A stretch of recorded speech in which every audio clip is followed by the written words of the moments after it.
Before the story begins, I'd like to ask you to subscribe and like. This will help the channel grow.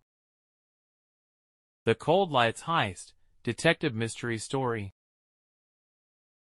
Snow was still falling when Detective Lucas Vane arrived at the Northern Industrial Zone. The kind of snow that erased sound, softened edges, and made the world feel dishonest.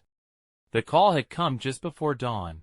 A robbery at Polar Glow Logistics, the largest distributor of Christmas decorations and holiday food supplies in the region.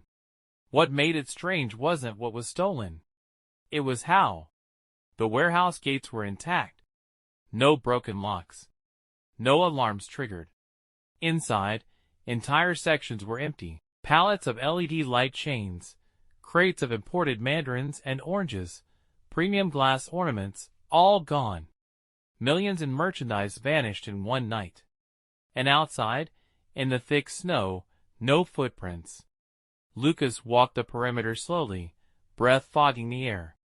Tire tracks existed, but only near the main road. Nothing close to the loading bays. It was as if the goods had lifted themselves into the night. Inside the warehouse office, the night manager sat pale and shaking.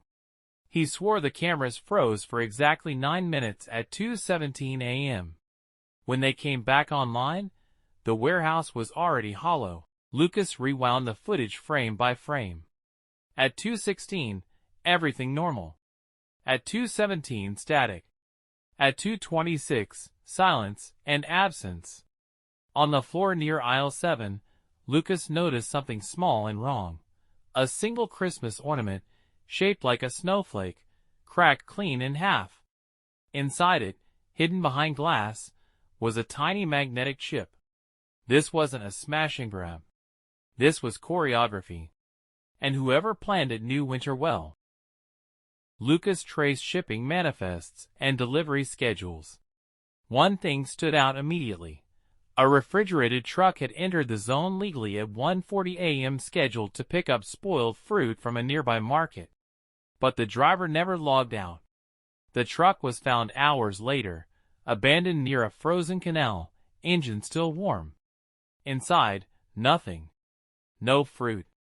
No decorations. Just the faint smell of citrus and pine. And something else. Heat. The refrigeration unit had been reversed. Instead of cooling, it had pumped warm air into the cargo hold all night. Enough to melt snow. Enough to prevent footprints. Lucas crouched and touched the metal floor. Still warm. Whoever loaded the truck had worked inside a controlled bubble of heat, moving between warehouse and vehicle without leaving a trace. Portable heaters. Industrial grade. Expensive. Rare. In the glove compartment, Lucas found a receipt from a roadside cafe, timestamped 3:02 a.m. The cashier remembered the driver clearly, not because of his face, but because he ordered 6 cups of hot chocolate. For the crew. What crew? Lucas asked. The cashier shrugged. He said they hated the cold.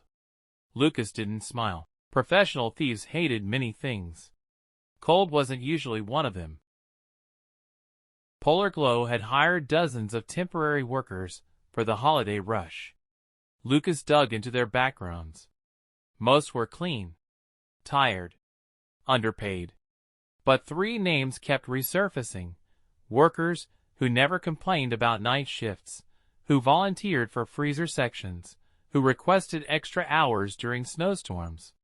Former military logistics. Former heating systems engineer. Former stage lighting technician. Together, they formed a perfect triangle. Lucas visited the lighting technician's apartment. Inside, it was stripped bare, except for a wall covered in hand-drawn warehouse layouts. Red lines marked blind spots. Blue lines marked heat flow. At the center, 9 minutes window. In the trash, Lucas found fragments of decorative ornaments, identical to the cracked snowflake from the warehouse. Each one hollowed. Each capable of hiding tracking chips or signal blockers. Christmas decorations weren't decoration. They were tools. The team hadn't just stolen goods. They had tested his system. And if Lucas was right, this wasn't the final theft. It was rehearsal. Lucas convinced the company to leave a second warehouse lightly guarded. A trap wrapped in tinsel. Snow fell heavier that night. Visibility dropped. Perfect conditions. At 2:14 a.m. Lucas watched from a nearby rooftop as faint orange glows appeared in the snow. Portable heaters, slowly carving invisible corridors. Then came silence. No alarms. No noise. Just movement where none should exist. Lucas waited until the heater shut down. Then he moved. Inside, he found the thieves mid-operation, loading crates of premium decorations and imported fruit with mechanical precision. Their suits were insulated, reflective, designed to blend with industrial shadows. When Lucas announced himself, one thief laughed. "You're early," he said. "We calculated you for 5 minutes later." That was the mistake. The chase through the warehouse was chaos. Slipping ice, swinging light chains, shattered glass ornaments exploding like stars. One thief escaped. 2 didn't. But the leader vanished again, leaving behind a single orange, carved with a symbol. A snowflake split down the middle. Lucas followed the symbol into the black market world of seasonal goods. Yes, it existed. Rare decorations. Controlled citrus imports. Synthetic snow compounds.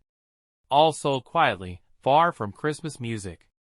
The leader surfaced under a name Lucas recognized, Evan Koldrick, a logistics savant obsessed with proving that winter itself could be weaponized. Koldrick believed security systems were designed for heat, noise, and force, not silence and cold. Christmas was just cover. Lucas tracked him to an abandoned ice rink, now converted into a distribution hub. Crates lined the frozen floor. Heat lamps glowed like artificial suns. The confrontation was short. "You don't understand," Koldrick said calmly. "Winter hides everything." "I just listened," Lucas replied. "Winter also preserves evidence." Koldrick was arrested. The stolen goods were recovered. But the city would feel the ripple effects for years. Weeks later, Christmas lights returned to the city. Warehouses were fuller. Security systems redesigned. Lucas walked past a market stall selling the same ornaments once used as tools. Children laughed. Music played. Winter had softened again. In his pocket, Lucas carried the cracked snowflake ornament, a reminder that even the warmest holidays cast cold shadows. And that sometimes, the quietest crimes were the most carefully planned.